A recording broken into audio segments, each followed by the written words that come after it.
So free agency is much different from the NFL draft. In the NFL draft, you really have 3 days where all 3 days are concentrated on drafting players. You have one round one day, two round the next, then the final 4 rounds on a final Saturday. And then you look at free agency and it's a lot different. Free agency really is like a 10, 11th month process. I mean, teams are always signing different free agents, but really in March, when players that are currently under contract, when those contracts really expire, then it gets a lot of fun because then all of a sudden new teams are able to sign those free agents, and then you have deals going out there, multi-year deals, players getting 10, 20, 30 plus $1 million of guaranteed money. You get to kind of see where different players are going, and it's really an exciting time of year. And all the pretty much big moves take place the first 3-4 days of free agency. Then you have some lower level guys signed the next week, and then now we're here on April 1st, and pretty much all the big fish are signed, and the Jaguars have pretty much solidified their roster going into the NFL draft. So the Jaguars know what they have right now, and they know where the holes are going into the draft. So it's a good spot to be at when it comes to actually knowing what you have on the roster. And I did make a really a takeaway video from free agency, so if you guys want to watch that, I'll link that up above. But in this video, we're going to go much more in depth. We're going to go player by player. We're going to discuss players that the Jaguars cut, players that the Jaguars let walk, players that the Jaguars might have franchise tagged, traded, guys that we re-signed, guys that we brought in from new teams onto this team on a new contract. We're going to go over all this stuff very in depth in this video. So with all that said, let's get it.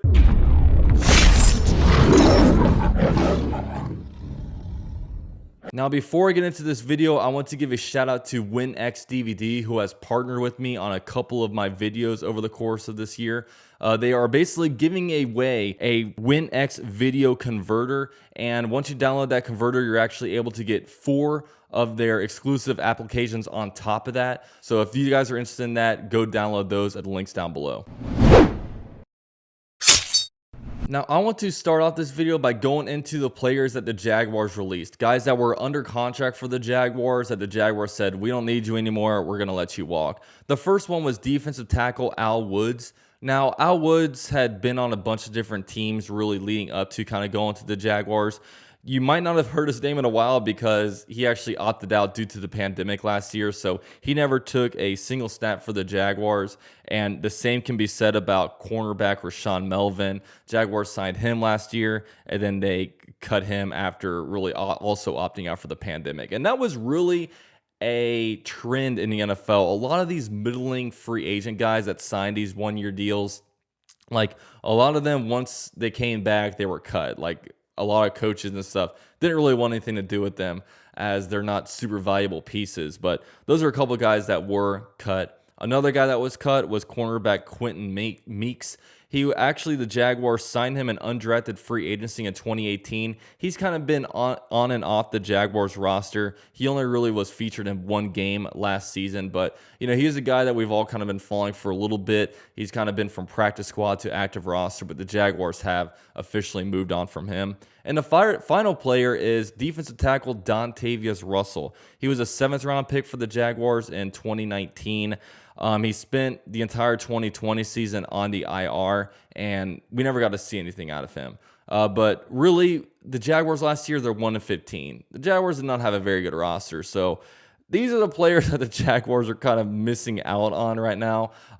Generally, when you're that bad, you don't have many good players, and if you have any good players, you try to hold them at all costs, but obviously the Jaguars aren't doing so here. So these are really the 4 notable players that the Jaguars cut.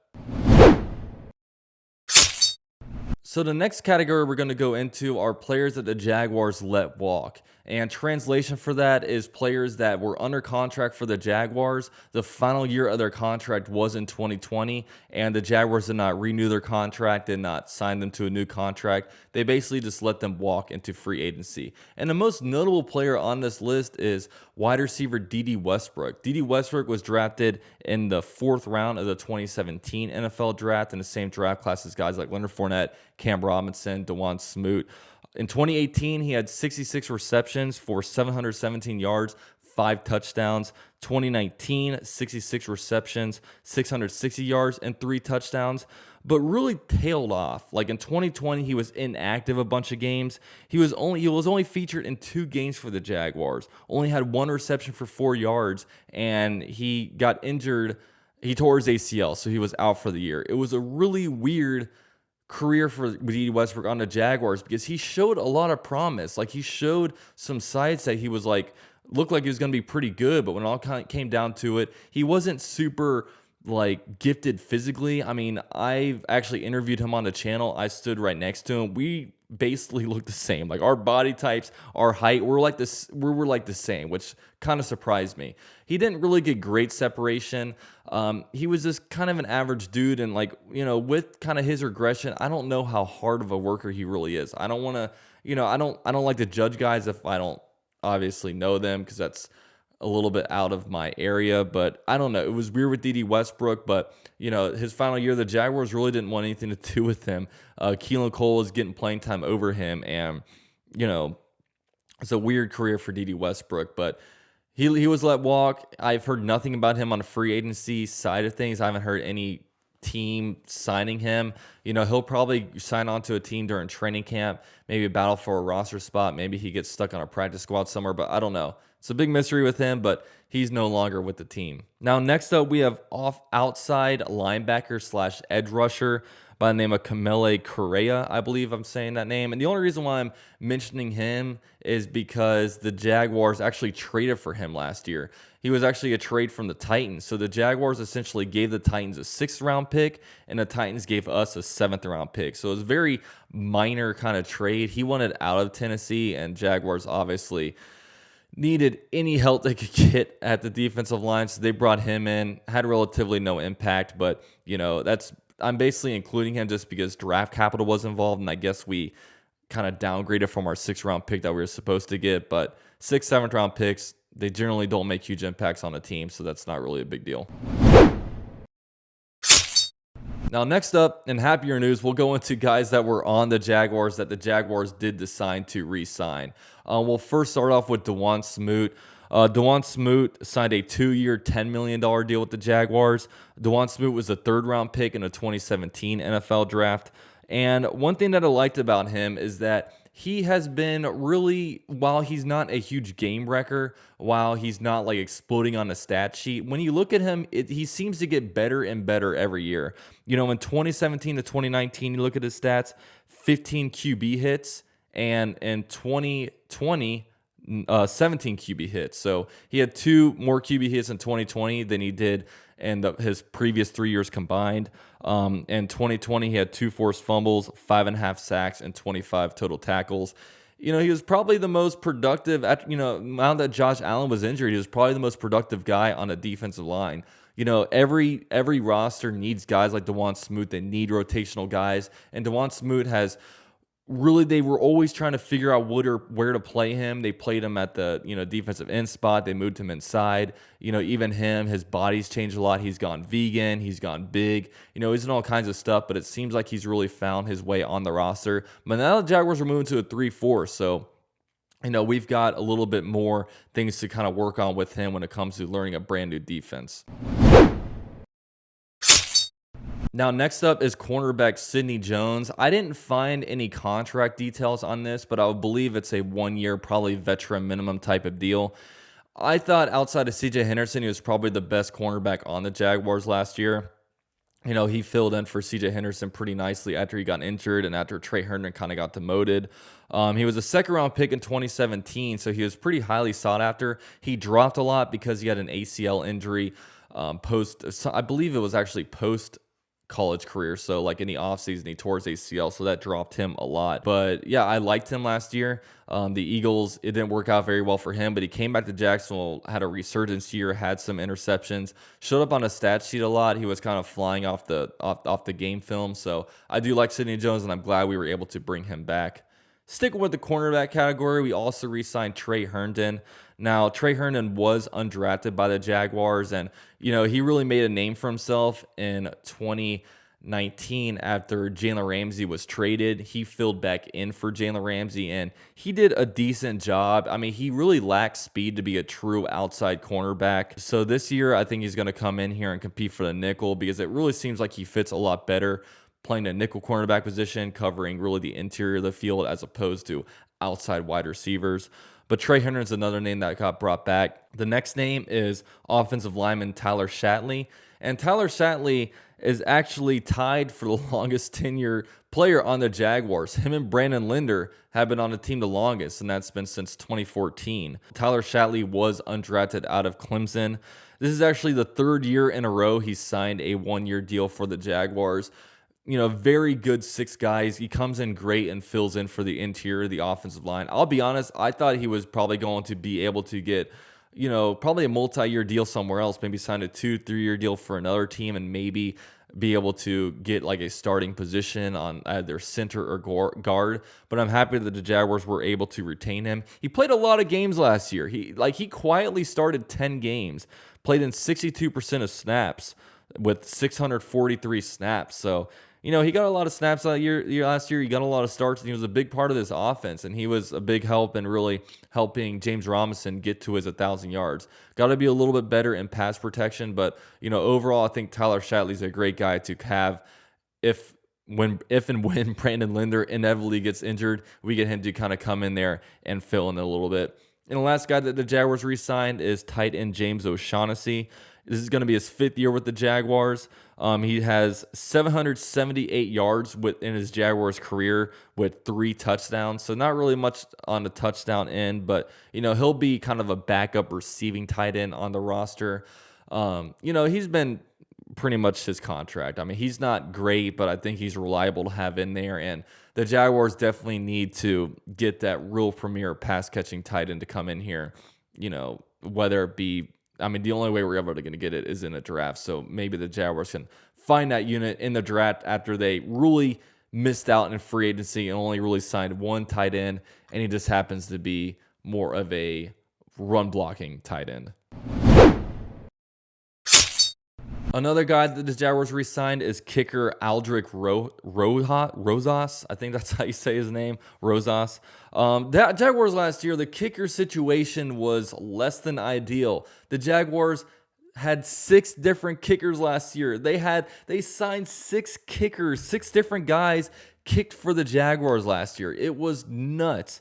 Josh Lambo only played 4 games before getting a hip injury, and then he later re-aggravated the hip injury.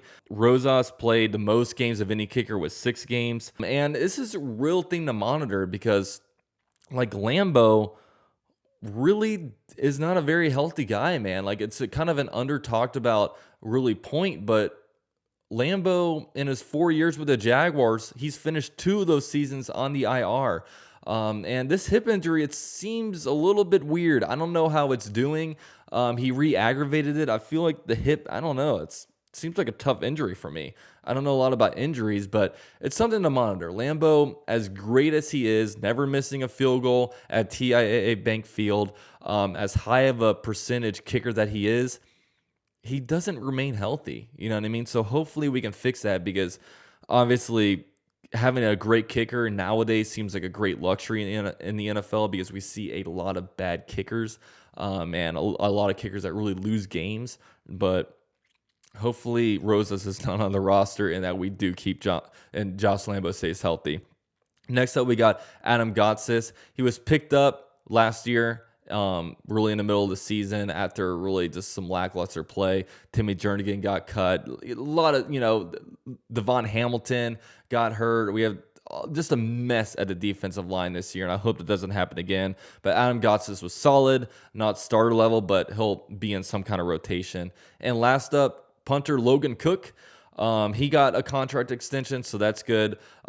Keeping him in-house, drafted by the Jaguars. We keep him around. Pretty good punter. He's punting a lot with the way the Jaguars have not been very good. So, yeah, that kind of wraps up really players that were on the Jaguars that we decided to retain and we gave brand new contracts to. Now, next up, I'm going to talk about Cam Robinson. Cam Robinson was not retained in the same way these other guys were. Cam Robinson was franchise tag. Now, franchise tag is a one-year thing where you get paid at basically the average of the top 5 paid players at that position. And Cam Robinson, this was really a big debate this offseason. What should the Jaguars do at left tackle with Cam Robinson, really his contract expiring? And it seemed like the fan base was pretty split on really getting Trent Williams or getting Orlando Brown. Neither of those played out. Trent Williams, I thought we could get for a 3-year deal, so I was really wanting him, but Trent Williams signed a 6-year, $138 million deal at the age of like 33 or something like that, so I probably wouldn't have gone that route. Orlando Brown, the Ravens were wanting a huge haul for him. I think they were wanting at least a first-round pick and maybe more. That's a little bit rich for me to give up when you're going to be trading for a player that has played mostly right tackle in his NFL career. He played some left tackle last year, but you're going to have to trade him for a player, like I said, that played mostly right tackle. Then you have to give him a brand new contract. Seem a little bit rich for my blood. So the Jaguars, I do like the franchise tag. Looking back on it now, we were all kind of confused by it, but what this does is it allows the Jaguars to do a few things. It allows us to give another year of evaluation to Cam Robinson and really determine, okay, like how does he do? Does he progress better? Is he doing better? If not, the Jaguars can either draft a player next year or maybe even this year. I mean, the offensive lineman left tackle is still on the table this year if we want to grab him at pick number 25, 33 or later in the second round. So we can have a guy right there ready to come in for Cam Robinson. If Cam Robinson ever does get injured, lack of performance, whatever, we have a guy that can kind of fill in. But this gives us an insurance policy, kind of a rental deal to kind of determine what we want to do with Cam Robinson. And I like it. So we don't have a huge hole left tackle going into really the NFL draft. And next up, the Jaguars have a couple of trades. Now, they traded for a player and they traded away for a player. They traded for Malcolm Brown. He's a defensive tackle from the Saints. A former first-round pick. They traded a 7th-round pick for him and turned around and gave him a 2-year, $11 million contract with $7.6 million guaranteed. This was necessary. That Urban Meyer wants to be in the top 8 of defensive lines in the NFL. The Jaguars last year, the defensive line was horrible. It was horrible.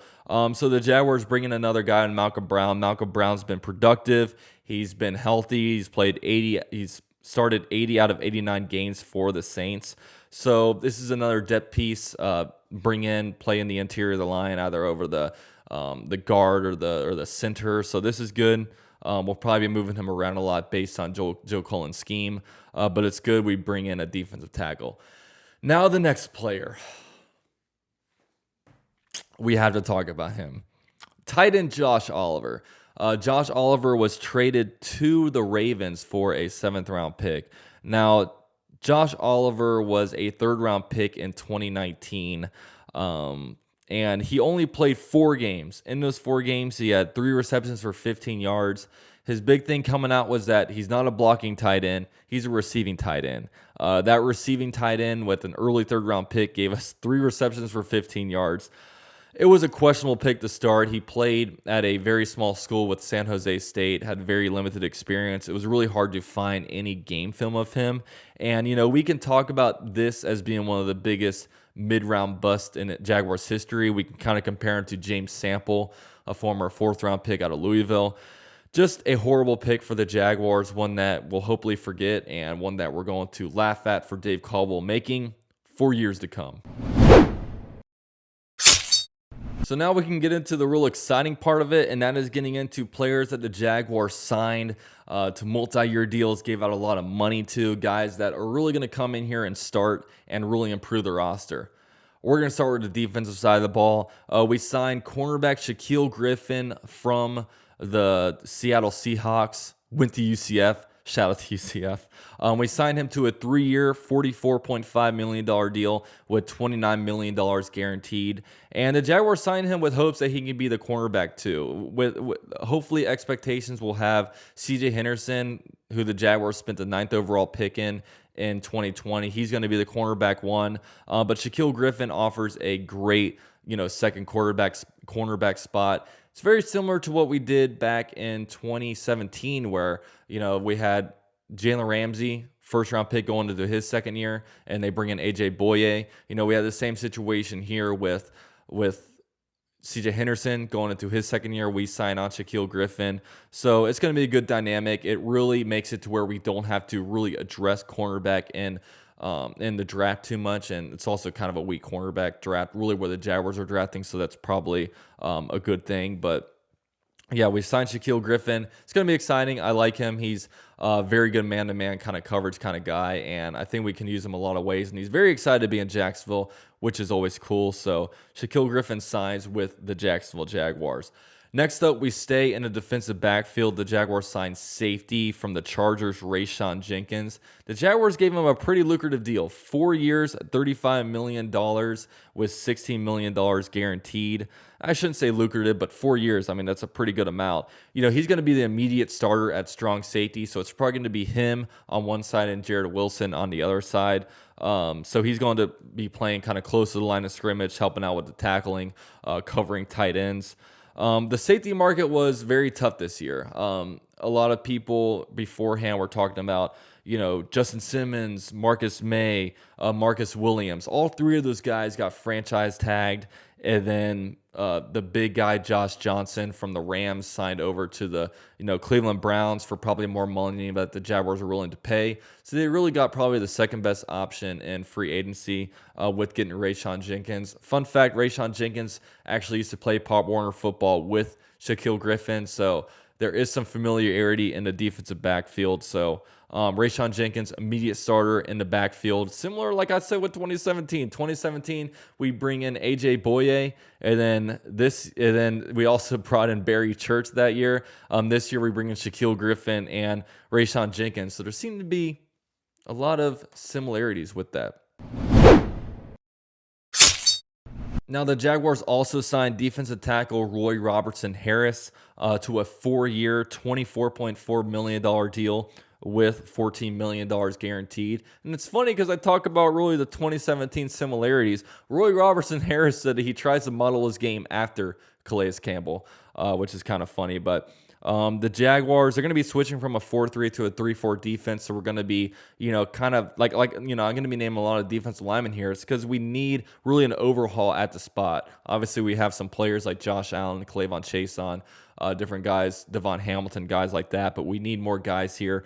RobertsonHarris from the Chicago Bears, he was really behind a crowded defensive line group. They have a lot of good players over there on the Bears defensive line. So the big thing is he's going to go from a rotational player from the Bears to a starter on the Jaguars. So he'll be playing all over the line of scrimmage, probably mostly at defensive tackle, I would say. But one cool thing about Joe Cullen, I've said it before, he has a lot of cool different fronts that he likes to play, a lot more creative than Todd Wash. So RobertsonHarris is very excited to be in Jacksonville. He's got a kid.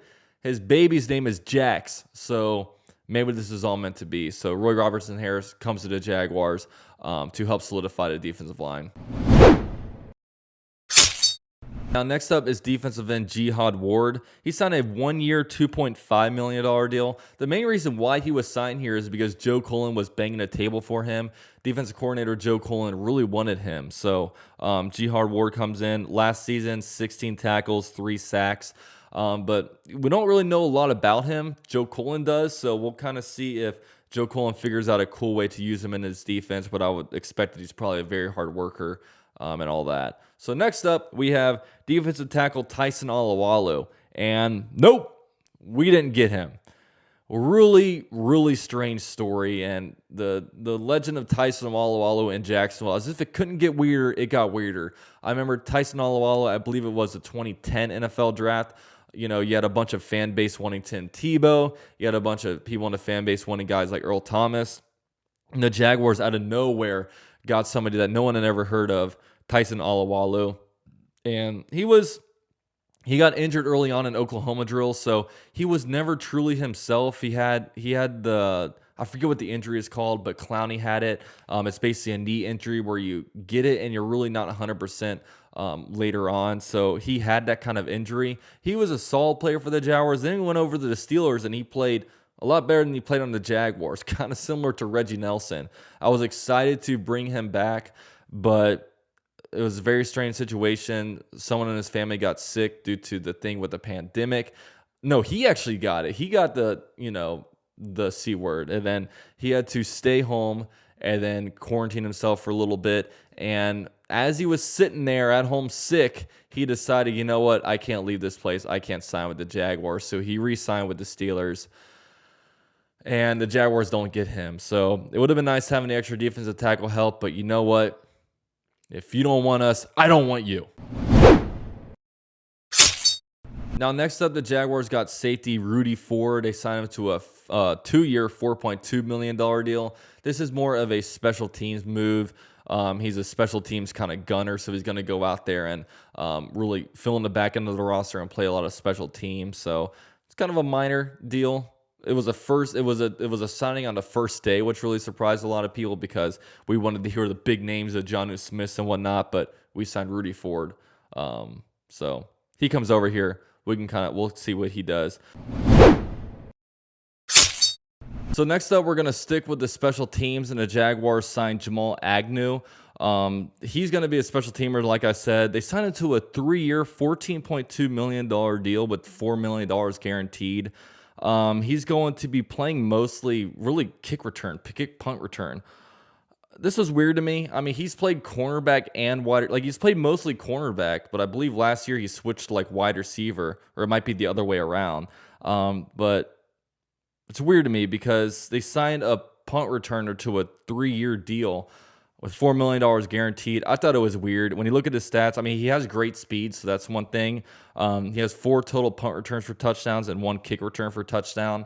He was a 2017 All-Pro as a return specialist, but I guess over the last few years, the Jaguars have really never had a solidified guy there. We've always kind of shuffled guys in and out. Maybe Urban Meyer wants to put more of an emphasis on this and have more of a full-time guy there. But the Jaguars, I mean, they pretty much had to commit to this. This is, kind of a lot of money to give to a guy. So we'll see. I mean, I can relate to where having sketchy punt returners can be scary. I remember last year when the Jaguars were still somewhat relevant in the first 2 games of the season, Chris Claybook's scared the crap out of me. So we go back there, we get a guy that's experienced in the NFL instead of a 7th round rookie back there doing it. So I'll try to side with them a little bit. Now we go to the offensive side of the ball. The Jaguars signed Marvin Jones to a 2-year, $14.5 million deal with $9.2 million guaranteed. This is one of my favorite signings, and it's honestly a very underrated signing. I mean, he's coming off of a 76 reception, 978-yard season with 9 touchdowns. This guy is an absolute touchdown machine. He's had 18 touchdowns in the last 2 seasons, and he's had, in 3 out of the last 4 seasons, he's had 9 touchdowns in the season. So, he's been great. He'll be 31 in September, so he'll kind of be the old guy in the group, but this guy's been very productive, and the Jaguars got him for a very, very friendly deal, I would say. It's only 2 years, only 9.2 guaranteed. I mean, I really like this contract. Marvin Jones is an absolute beast. I think we still need one more receiver, and that's going to come in the draft. So that's pretty cool. Next up, another wide receiver, Philip Dorsett. I don't have contract on here, but I imagine this is a 1-year deal. Now, Philip Dorsett, he's most known for me because he was traded straight up for Jacoby Brissett when the Patriots gave the Colts Jacoby Brissett and the Colts gave them Philip Dorsett. He was a former first-round pick in 2015 by the Colts. I don't know. He doesn't really have a lot to offer to me besides speed. He didn't play last year because of an ankle injury. I don't even think this guy makes the roster. So I think he ultimately gets cut. So I won't spend too much time on him. But yeah, that's kind of the situation with Philip Dorsett. Now, the next signing, this one really turned some heads, and that's when the Jaguars signed running back Carlos Hyde to a 2-year, $2.2 million deal with $1.4 million guaranteed. He's got a lot of connections to Jacksonville. He played for Urban Meyer at Ohio State, and he was also drafted by Trent Baalke at the 49ers. So he's got some good history here. And he actually said that he knew he was coming back to Jacksonville the second Urban Meyer was announced as head coach, which was interesting. But, you know, he's got some kind of bad history with the Jaguars. He signed the Jaguars in 2018 after Fournette was dealing with injury. They traded a 5th-round pick for him. He came in here and did relatively nothing. Looked like he was washed. Then the next year goes to Houston Texans and has a career year with over 1,000 rushing yards. But this is also a little bit strange because the Jaguars, if they were going to go out and get a running back, you would think they would have gone out there and gotten like a receiving back or something like that. But Carlos Hyde is more of a downhill guy. He seems, you know, kind of similar to James Robinson's skill set. And we thought we were going to go out and get a guy to more complement him. But he's a depth piece. He'll be back up. You know, he might get 3 carries a game, if that. So he'll spell James Robinson when he needs to. I think the Jaguars still go out and get a running back, a receiving back, and I think that's going to happen in the NFL draft. So we'll just have to kind of continue that story later. Now, next up, the Jaguars signed tight end Chris Manhertz to a 2-year, $7.25 million deal. It was funny because we made this deal when guys like Hunter Henry and Jonnu Smith were still available, and we get this guy. It's like, who? Chris Manhertz is pretty much purely a blocking tight end. The only times he really catches the ball is if like it's a kind of a trick play, or not necessarily trick play, but a really hard play action where the whole entire team like dives in and thinks the running back has it, and they just kind of pop it out to him. But yeah, he'll be in there. Like, instead of Jaguars in the past have always brought out like an extra like offensive lineman to serve as the extra lineman. It's been Tyler Shatley in the past. It's been like Cedric Ogbuehi, Patrick Omameh. Guys like that have come in there. This year it seems like we actually truly have a guy specializing in run blocking for the Jaguars. So it's a relatively small deal, so we'll see. Now, next up is quarterback CJ Beathard. The Jaguars signed him on a 2-year, $5 million deal. And it was interesting when this happened because after the signing happened, there were actually pictures of Trevor Lawrence with him earlier this year. So Trevor Lawrence very well might have picked his backup quarterback. So with this, he got a 2-year, $5 million deal, as I said. And now the big question is, what did the Jaguars do with Minshew? I don't think Minshew was on a 2021 roster, in my opinion. I think they tried to trade whatever for him. But yeah, I think CJ Beathard is the backup. We'll see what happens with Minshew. But yeah, CJ Beathard, backup quarterback for the Jaguars. So that pretty much recaps all the Jaguars transactions that have gone on, all the real big ones. I didn't highlight them all, but, you know, I got a lot of them. I'll just say that. So the draft is almost here, guys. We really know what our roster looks like going into the draft. Now I'm going to kind of switch gears toward draft coverage. There's a lot of stuff, man. The Jaguars have, obviously, first overall pick. We don't think about that a lot because we already know we're already pretty much putting Trevor Lawrence on our roster, but we have an additional first-round pick. We got the first pick in each round, 2 second-round picks, 2 fourth-round picks, a lot of awesome stuff coming up. The Jaguars are in a great position to upgrade this roster and build a roster that's going to be set for the future. So really looking forward to that. Really hope you guys enjoyed this video. I put a lot of time into it, so please drop a like if you guys can. And also, I want to give shout outs to all the members of the channel for, of course, your continued support and allowing me to do videos like this with awesome equipment. So thank you guys so much, and I will see you guys next time. You guys watched the whole video. Really appreciate that. You guys can subscribe to the channel for the best source of Jaguars news on the YouTube platform. Also follow me on Twitter and Instagram at UCF_Jaguar. And you can become a member of the channel for as low as $3 a month for exclusive channel content. Thank you guys, and go Jags.